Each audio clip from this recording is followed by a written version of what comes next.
serving as the queen of the deadly trump card quartet from Medarot 3 and whose icon is the heart. It is TQN00 Mayqueen, with a kit of Flame, Virus, Hold, Sea Legs, and the leg ability of Elusive, which grants a damage reduction if the user's evade stat is higher than that of the incoming attackers. Now, much like Jackal, who also is debuting the same week as Mayqueen, we actually have seen her previously as an enemy NPC a pretty fair bit of time ago in another event that included both Gan King and First Ace, which are the other two members of the quartet not currently available. But with this being said, I do feel that Mayqueen was definitely buffed between then and now, making her an official force to be reckoned with on the field for anyone that does choose to go after her.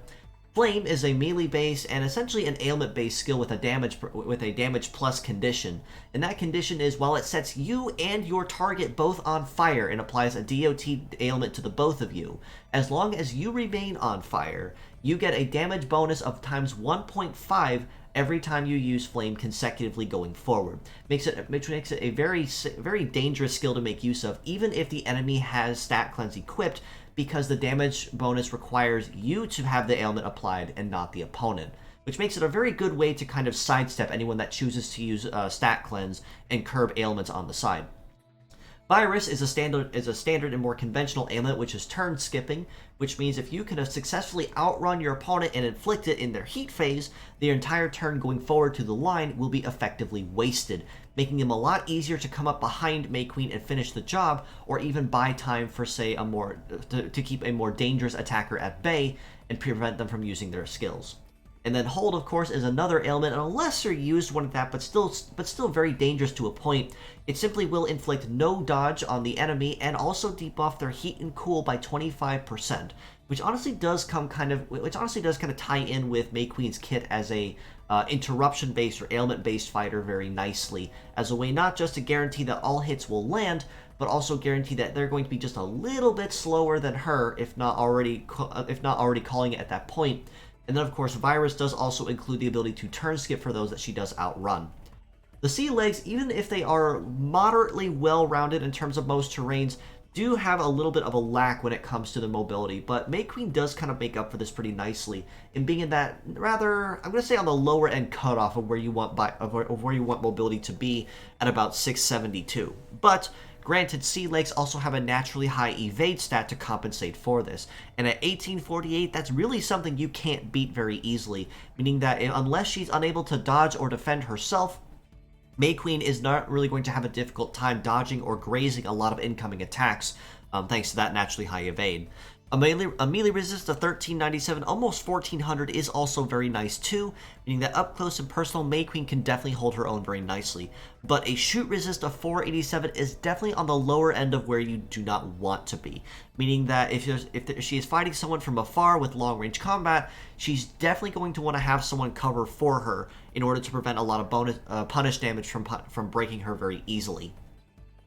Mayqueen is also capable of a meta change form where she transforms into more of a spiked mace kind of design. In this case, changes her offense kit out for a more support-based one. And with this kit being Rebirth, Optic Guard, Stat Cleanse, her leg type to Float, and her leg ability to Holy Grace, which buffs leg stats for every positive effect applied to self. Now, in this form, Mayqueen does get a couple of very handy skills, especially since you can change back and forth relatively easily at will, but still has a little bit of a charge requirement for this. Rebirth, of course, is a very highly sought-after skill in current meta that will revive a fallen ally back on the field at 10% HP to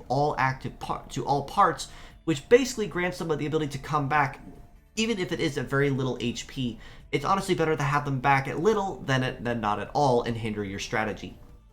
Optic Guard is a defense-based skill that will allow Mayqueen to intercept any and all incoming blows, but negate only optic-based ones, which means, for instance, Hyper Beam, Beam Sword, Laser, and so on will all be nullified at 0, but she will tank all of the incoming damage going forward from there. And then Stat Cleanse, of course, is also very openly welcomed in this case, given that it will simply remove all negative ailments currently applied and render the team immune to them for a certain number of hits.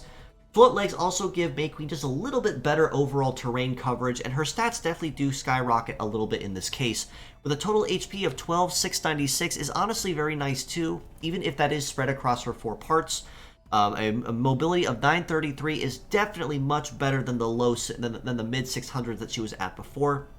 And she does trade a little bit of her evade, though, for this at about 1533, which honestly isn't necessarily as bad. A melee resist of 1211 is just a little bit better than where she was before, which means, again, up close and personal, she can definitely handle herself nicely. But her shoot resist does get a little bit more of a buff, which makes it a little more tolerable in this case, and, much like Jackal, is a little more forgivable. That being said, as a pure set score, I do have to rate her a pretty solid 7.5 out of 10, given that all of her parts, both in change form and in robot mode, can be very useful and very easy, very flexible to use in this case as well, allowing Mayqueen to change between an ailment fighter and essentially a supporter in this case where necessary. The only major drawbacks, aside from her very low shoot resist, is the fact that Rebirth, which is arguably one of her more desirable skills while in change mode, does require her to have a charge consumption in order to use it, which, granted, is something that is very easily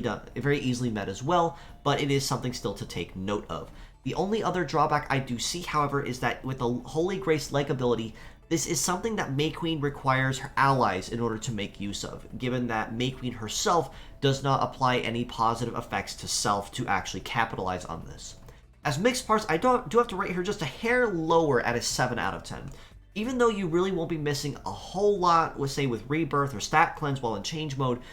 all three of her parts in regular form honestly are really good too, be it Flame, Virus, or Hold. Flame definitely will be the one to go after the most, as it is the most offense-based skill in her kit, and one that you can make use of just about anywhere when it comes to ailment-based skills, since again, it requires you to have the negative ailment and not the opponent.